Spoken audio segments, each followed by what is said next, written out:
Hey, welcome back everyone to another broadcast of In the Trenches.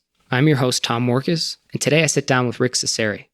Rick has been a pioneer in the direct response advertising industry since the early 90s, and his strategies have helped build many iconic brands that you have probably heard of, from things like Juiceman and Sonicare to the George Foreman Grill and OxiClean. And Rick is responsible for many of these campaigns or many of these brands going from zero to hundreds of millions to, even in the case of GoPro, from a startup to over $1 billion in sales in just a few short years. So I brought Rick on the call today to talk about video marketing, infomercials, and video persuasion, which is also the title of his new book. So by the time this is live, you will be able to find this on Amazon or in bookstores. And the book is called Video Persuasion.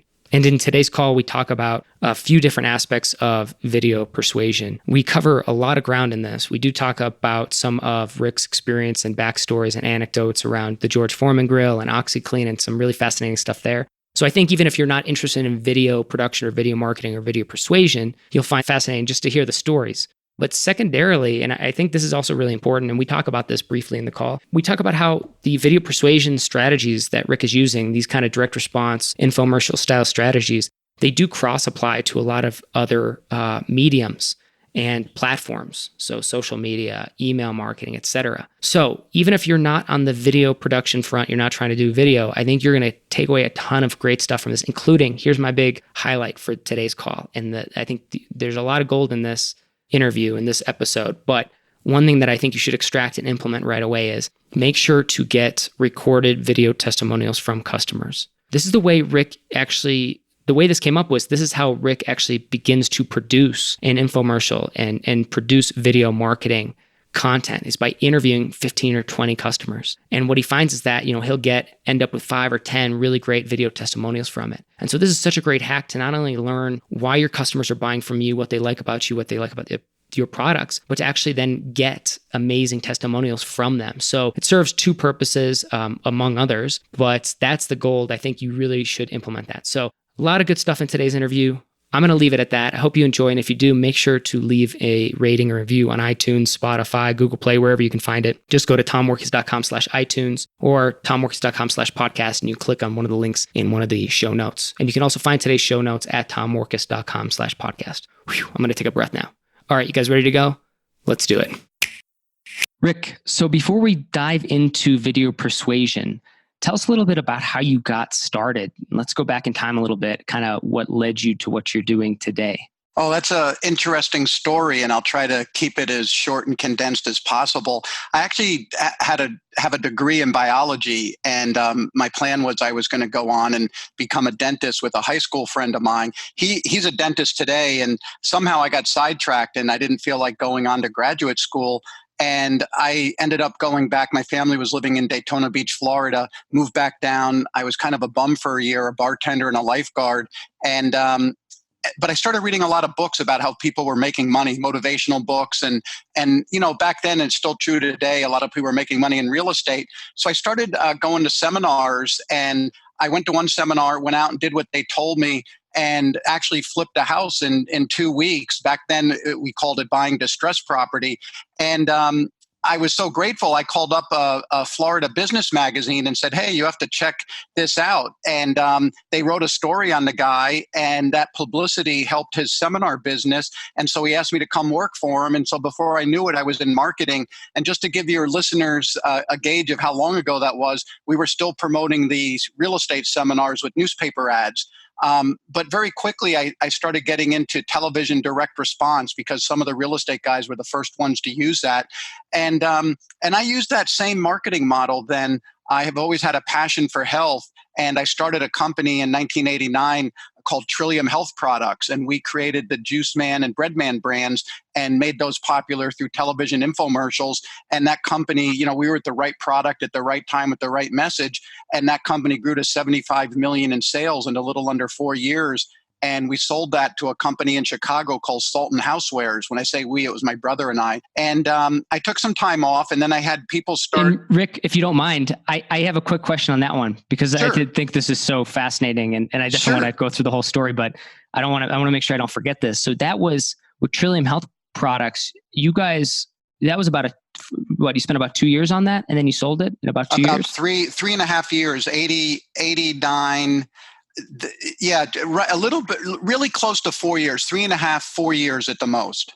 And then you were able to sell it. And so one of the things it looks like you guys were doing some serious, like I was just checking out the Wikipedia stats on this, the annual revenues of 950 million. Is that 950,000? Oh, to over 75 million by 1991. You guys were doing 75 million a year.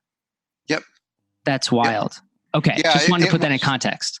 Well, it was interesting. I think the best way I can put it in context was in the early days of television marketing, it was very similar, I think, to the early days to anybody who figured out doing early Facebook advertising or early online marketing, that you were getting dramatic returns for the amount of media dollars you were spending. And like I said, and we, besides the market being right for it, it was the first time where somebody had popularized juicing. And so we were just again, with the right category and the right products. And so after we sold that business, I had a lot of people coming to me wanting to do that type of marketing. And I kind of accidentally started an agency. And one of our first products was the Sonicare toothbrush. It was a local Seattle company. They were having trouble getting shelf space. We did some television marketing, educated the consumer. That company had tremendous growth as well.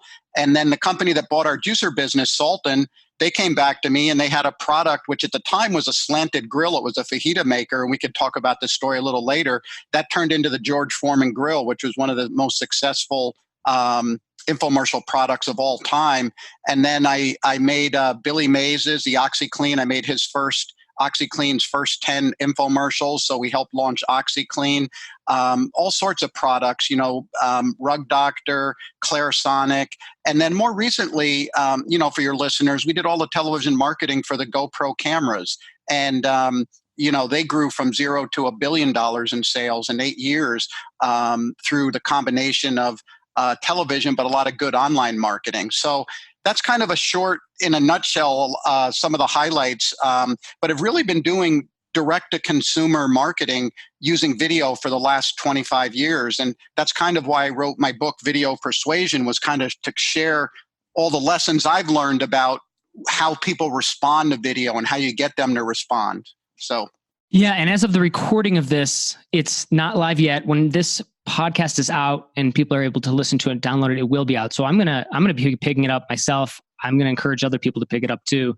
There's got to be some great stories in there, and I want to kind of go into a few of these kind of things you've done in the past, and then maybe we'll circle back around. I think it'll tie into your new book. So I'm kind of curious, when you got into this, when you did your first like video or television, I guess would have been called infomercial at the time. When I didn't even know if that term was in existence back then, to be honest with you. It was a real estate show. It was a half-hour show. And what I did is I went out and I interviewed a lot of high-level motivational people at the time. There was a guy named W. Clement Stone who wrote The Success System That Never Fails. And I think he was the founder of Success Magazine. Norman Vincent Peale, just people that would motivate the viewers. And it was a really motivational, and I've always believed in selling through education. So I was always trying to educate the viewer, and I always found that I got great response doing that. Did that just kind of come? I find like that remarkable for a number of reasons. One, because it wasn't really done at that point in time. Like you mentioned, it's like, I don't even know if there was a name or a term for it, but then the ability to like tell a story effectively, like in a really condensed period of time and through video, like there's just many facets to this. So it's like, where did that come from? Was this just something you kind of felt intuitively? You just figured out how to produce something like this? Yeah, there was a lot of that. I always say that making videos that work on direct response marketing and direct response videos is kind of like half science, half art. And so there is definitely a gut feel to things. But then there's also a lot of sales experience. I mean, I'll just relate a really funny story is, when I was a lifeguard down in Daytona Beach, it was a quasi lifeguard. My main job was selling suntan lotion on the pool decks.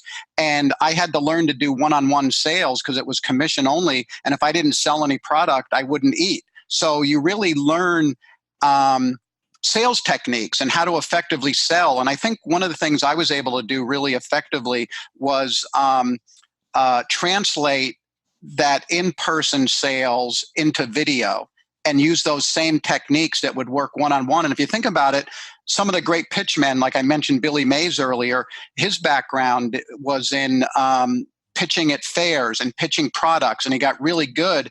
And really all you did with the television camera or video camera was, it was like putting a magnifying glass on his sales pitch so that you were able to reach many more people. And I've always taken that concept of bringing sales to the video marketing that I did. What would you say were some of those principles or those ideas in terms of like kind of, from in person to on camera that you think are like maybe the most critical or most fundamental to getting it right? Yeah, I'm going to answer that question in just a second, because another thing happened when I was younger. I read a book and went to the seminar of, and I'm sure you've heard of this book by Dale Carnegie, How to Win Friends and Influence People. And the seminar I went to was about learning how to speak on stage. And he had a very simple formula for giving a talk. It's tell the people what you're going to say it, and then tell them what you said. And believe it or not, as simple as that formula is, I've used that over the years in videos that have helped them perform better. And so one of the secrets to answer your question is, I think you have to let people know right up front what a video is about. How many times have you watched a video either on TV or online, and you're sitting there and you really don't know what it's about, and then you click away from it or turn the station? And so I'm a big believer in letting people know right up front what something's about. And then no one's ever going to make a video that every single person in the world is going to watch. But if you can capture a specific target audience, then you're going to have success with your videos. So I go into my book in Video Persuasion. I talk about 3 great ways to start any video. One is you can start it with a question like, how would you like to lose 10 pounds? How would you like to get better sleep? How would you like more energy? Something like that. So anybody that's interested in that particular area is going to listen to the next part of the video to see if you're actually answering the question and solving the problem. So that's always a tried and proven way to start a video. The other one is starting with a factoid. And I'll give you an example. That juicer infomercial for the Juice Man juicer, there was a CNN story that said the scientists had just found an element in broccoli that was proven to prevent breast cancer. So we started the half-hour show, with that factoid, and then people were curious about it because this was new information. We went on to go and talk about how fruits and vegetables could be beneficial to your health, and that was another very successful show. So things like that, I go into detail about how to start your videos, what type of content people like to watch, all sorts of things. Do you find that this type of video marketing, if you will, in terms of the market, because you just mentioned that, is it, it sounds like it's structurally then kind of fairly consistent. And then the things that are different market to market is maybe how you talk about a product or how you spotlight it. I'm kind of curious about that because you've worked, you've worked in a number of different products and on different product lines. And some of these are kind of like, I know they're all kind of B2C, but the George Foreman Grill, OxiClean, like these are still different things for different people. And so I'm wondering, how do you think? Yeah. So let me tell you no, that's a great question. Because, and it's interesting because when clients used to come to our agency, they'd say, oh, well, you were successful at selling a grill, but you'll never be able to teach someone to play the guitar. And yet the basic structure of selling doesn't change. But even more important, if you dig down a layer deeper, human nature doesn't change, and the psychological reasons that motivate people don't change. And there's a great book I want to refer to your listeners, and you've probably again heard of this one. It's called Influence: The Psychology of Persuasion by Robert Cialdini, and he talks about 6 different persuasion principles. And just to share one that I'm sure a lot of your listeners have heard of, he's the one that came up with this concept called social proof. And social proof is using testimonials to really deliver the actual definition of social proof is that if people are in a situation and they don't know how to behave, they'll look and see what the other person is doing. And so that's why testimonials are so powerful, because people like to see that someone else is using the product and had a good experience. That's why Amazon reviews are so powerful.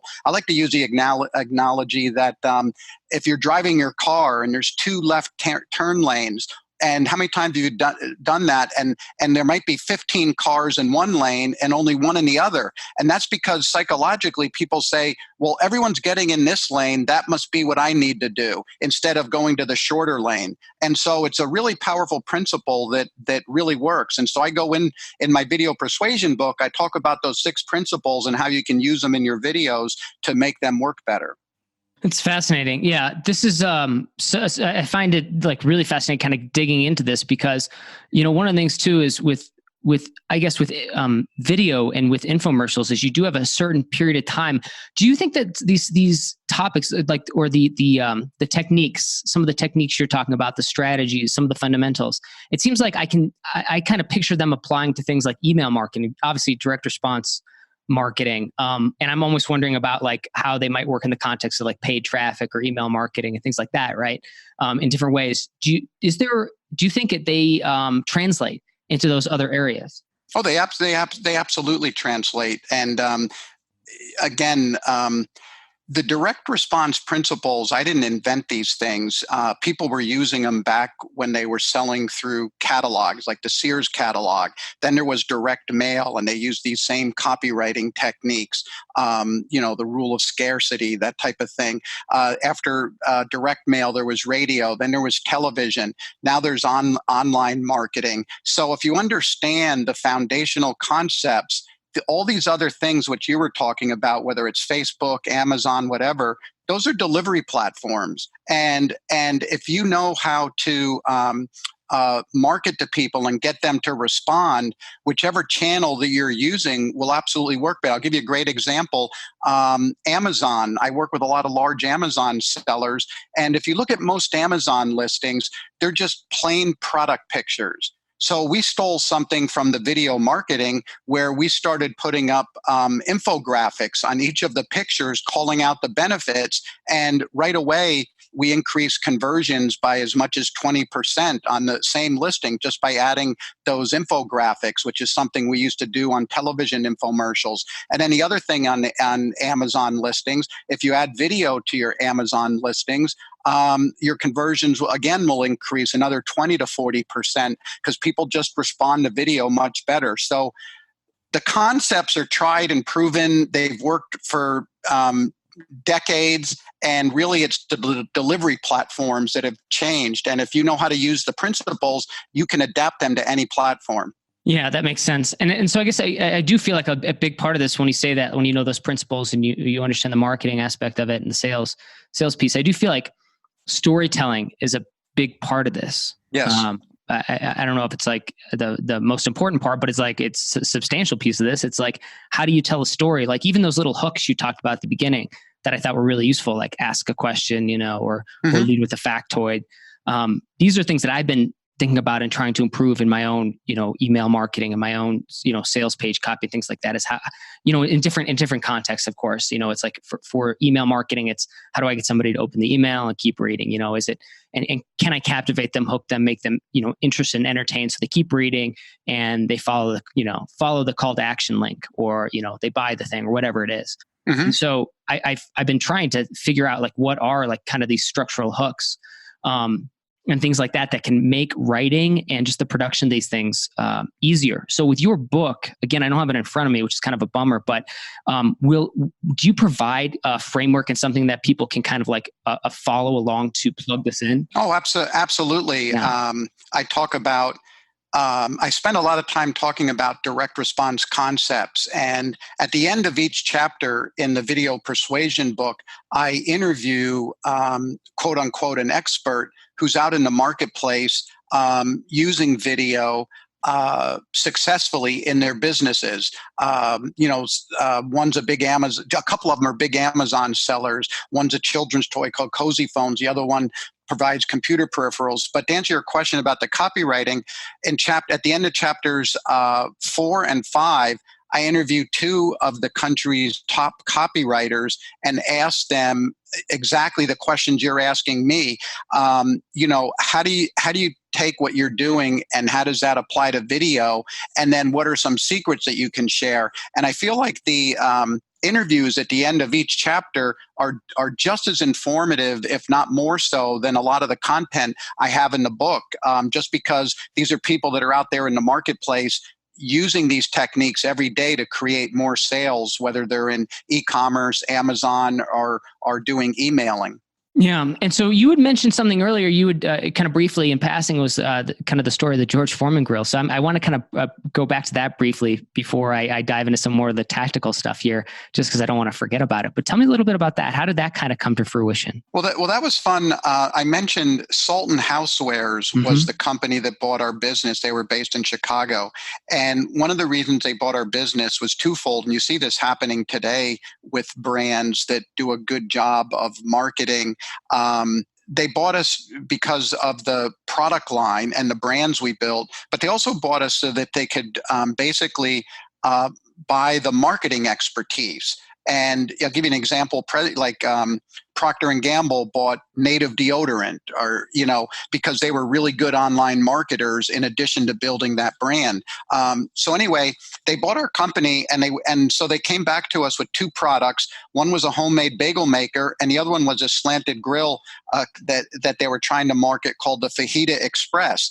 And the idea was it was slanted because they said you could put it on the edge of the table, you could hold a taco shell underneath it, cook hamburger meat, and then scrape it into your shell. So we helped them reposition that into, it's just funny how sometimes everything meets at the same time. George Foreman had recently just regained the heavyweight championship. He had knocked out Michael Moore, and he was 46 years old. He was the oldest heavyweight champion ever.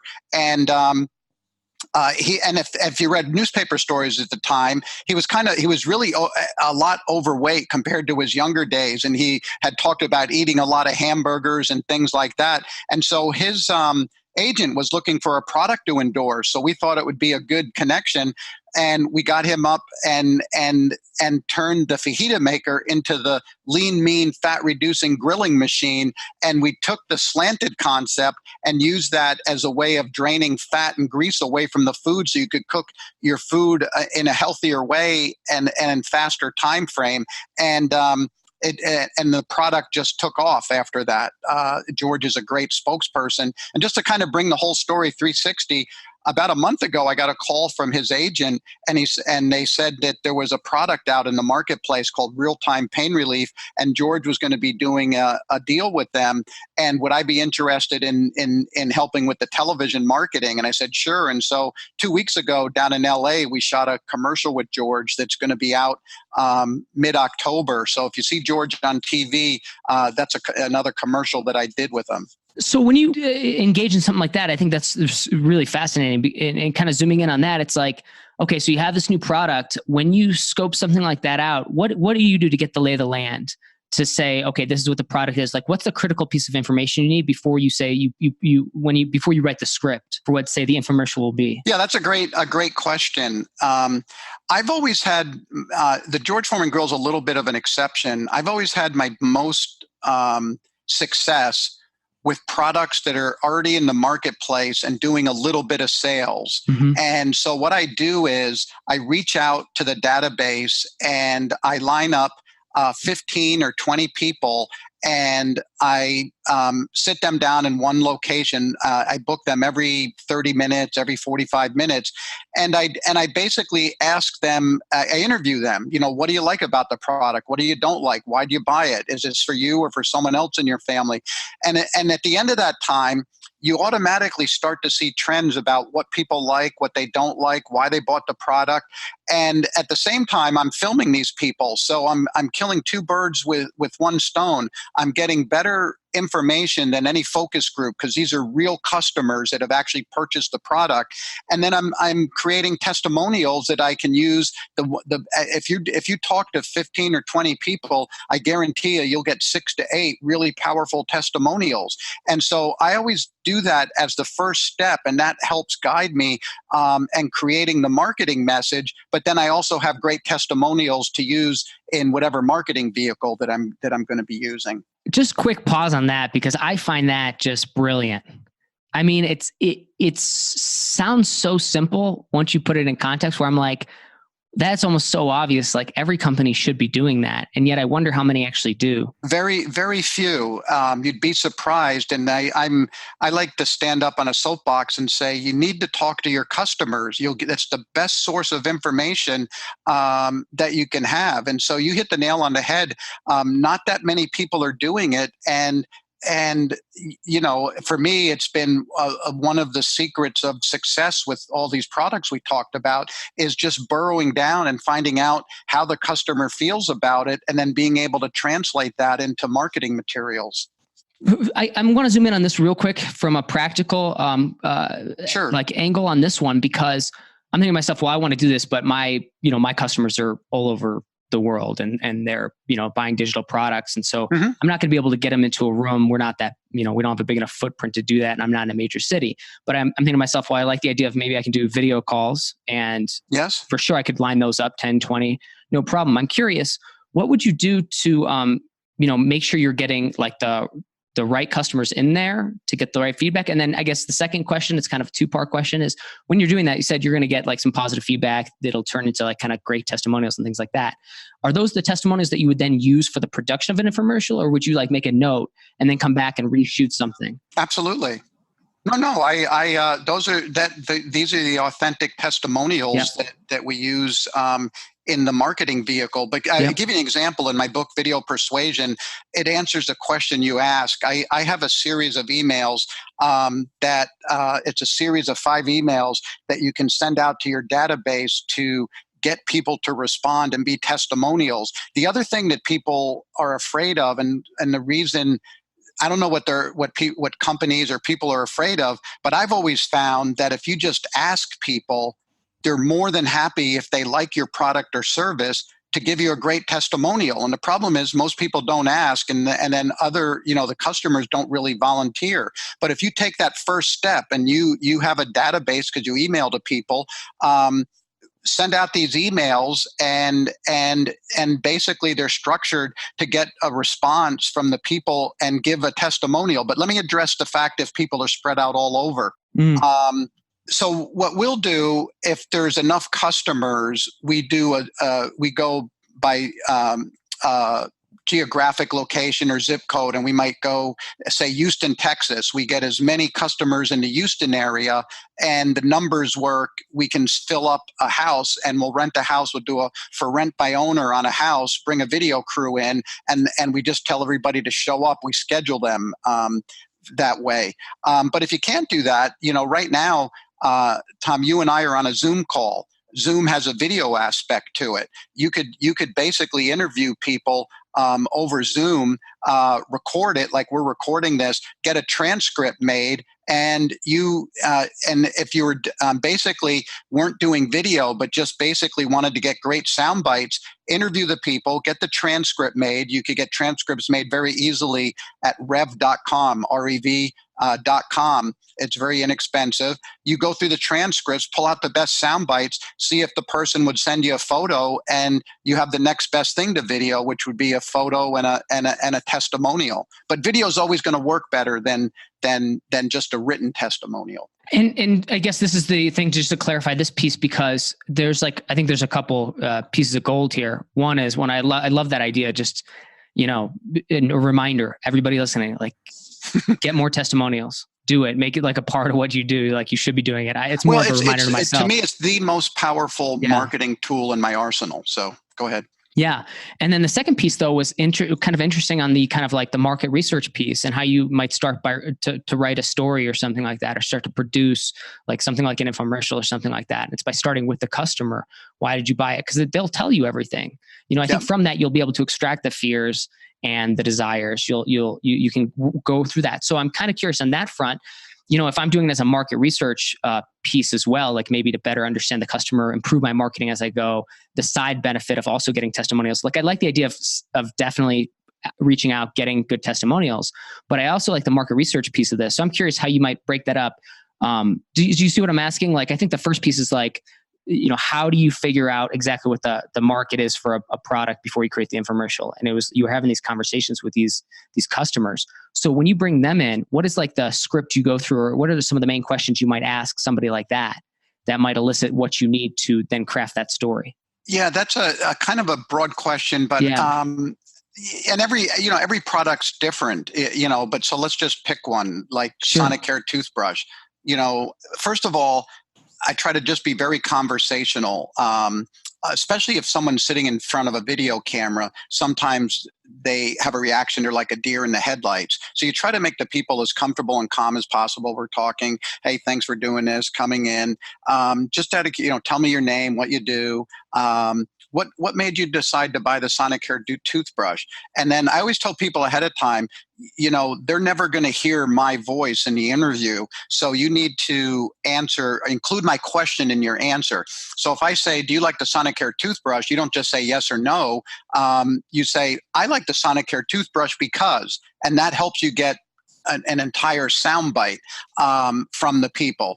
And then I just take it where it goes. I'll usually have a list of 20 questions, which I have in my book, that I ask everybody that I interview, but then it becomes a little bit free-flowing based on what answers I'm getting from the people. Because sometimes people will come up and they say, well, I like the Sonicare, but one problem was it didn't hold the charge long enough. So then we would go back to my client, the manufacturer, and say, hey, you need to fix the charge on this thing. So it's a constant feedback loop that you get. But in most cases, everybody's positive. They deliver really great answers. They'll find out,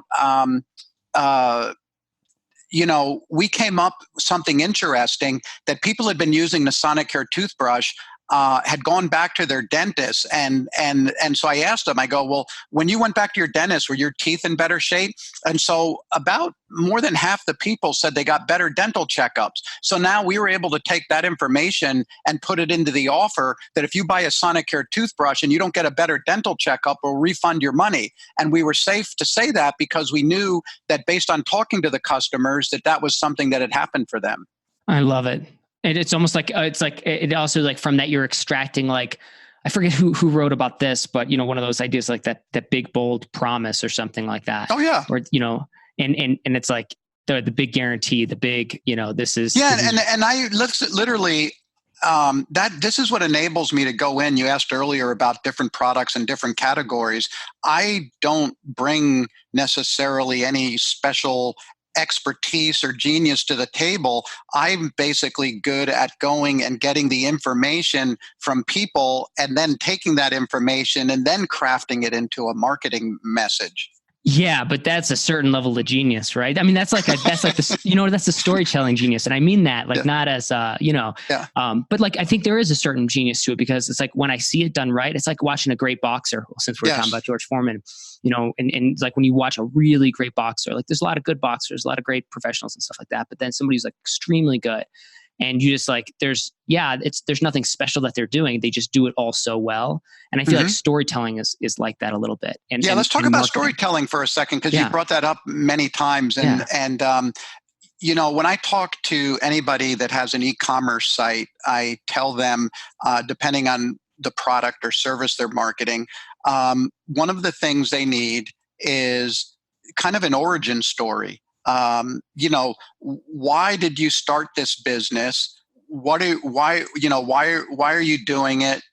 Answering the question why, and people want to know about the background of the founder, why they started the business, and then an overview of the business. And everybody should have a short 2-minute or less video on their homepage that basically gives that information about what the business is and why you started it. And in a perfect world, it's from the founder of the business, because that's who people want to hear from. And then, the other types, I have a free download on my website, rickcesari.com. It's the 3 most popular types of online content and how you can deploy it to help make your business better. And you can just go and leave your email address and get that for free. But the 3 most popular types of content, we talked about testimonials already. Tutorial videos, which are how-to videos. So if you're selling a product or service, you should have some type of tutorial video in addition to the origin story, and then demonstration video. And the demonstration video is more of the sales video, and I go through the 5 steps to making a good demonstration video that's going to convert better. And you mentioned something earlier, Tom, that I didn't answer it at the time, or we passed over it. You mentioned about having a CTA, and you'd be surprised again at how many people will make a demonstration video or some type of video, and then they leave out the CTA. And so they get people excited about a product or service, and then they don't tell people the next step or what they want them to do. And it can be as simple as visit my website, put the product in the cart, push the buy button on Amazon. But if you don't tell people to take that step, they won't do it. And so that's really important to include in a demonstration type video. Yeah, that's fantastic. I like that idea too, the good reminder to have that origin story. And you think that's kind of critical for every website, like the reminder of the video on the homepage. This is good. And you said that's on your homepage. So we'll make sure that's linked up in the show notes. So for those who are listening, tomworkus.com/podcast, and you'll find the most recent episode there. And in the show notes, you'll be able to click through to this. Hopefully this we'll put that on there, and the link to the book as well. But that's awesome.